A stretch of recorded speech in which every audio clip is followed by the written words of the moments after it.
Hello boys and girls or whatever. We're Caspers. من یگانم. منم شقایق.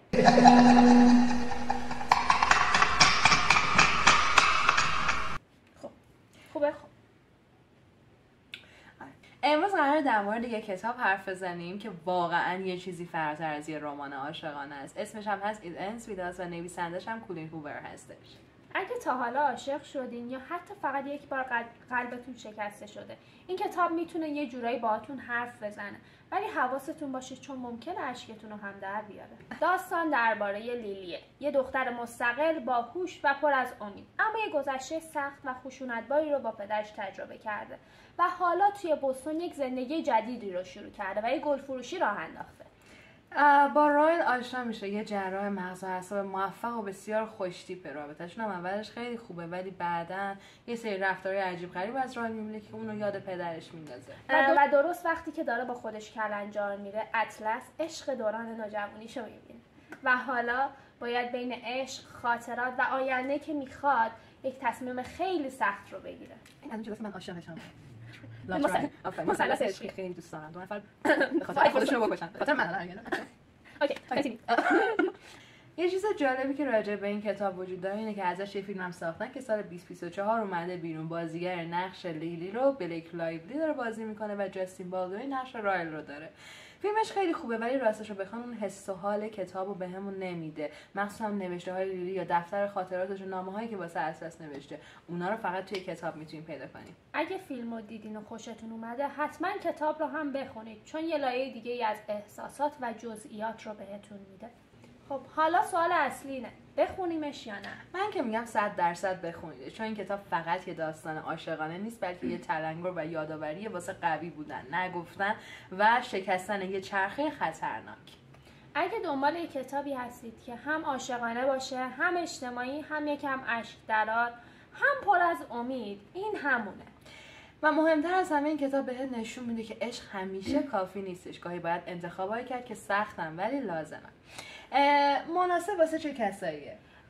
اگه عاشق رمان‌های احساسی هستید که فقط در رابطه با عشق نیستن و بلکه در رابطه با انتخاب، درد و رشدن، این کتاب مال توه.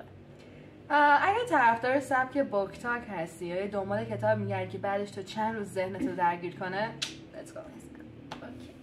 اگه دوست داری داستانایی بخونی که شخصیت محور باشن با عمق روانشناختی و یک پیام اجتماعی قوی، این کتاب رو از دست نده. اگر این کتابو خوندی ازت میخوام بهمون بگی که کدوم بخششو بیشتر از همه دوست داشتی. اگه نخوندی وقتشه که شروع کنی، چون بعضی داستانا فقط داستان نیستن، یه چیز فراترن.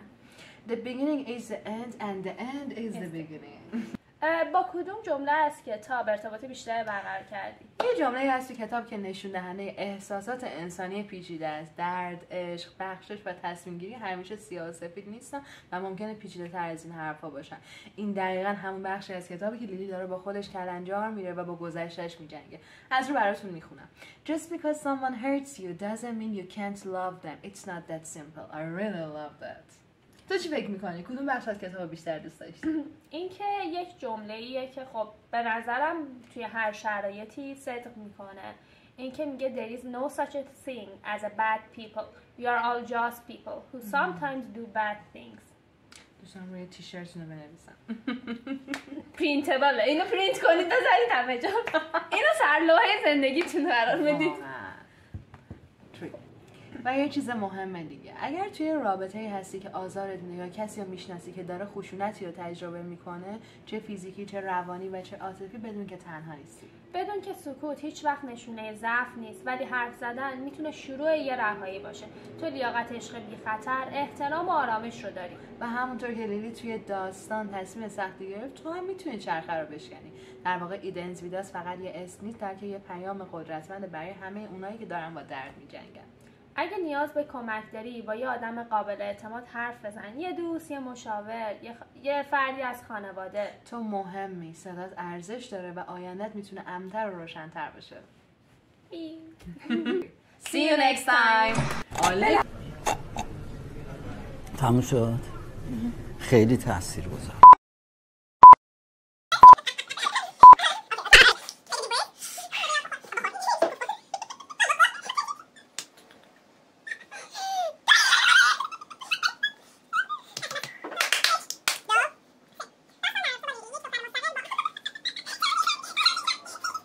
همون نقطه که لیلی داره با خودش کلنجار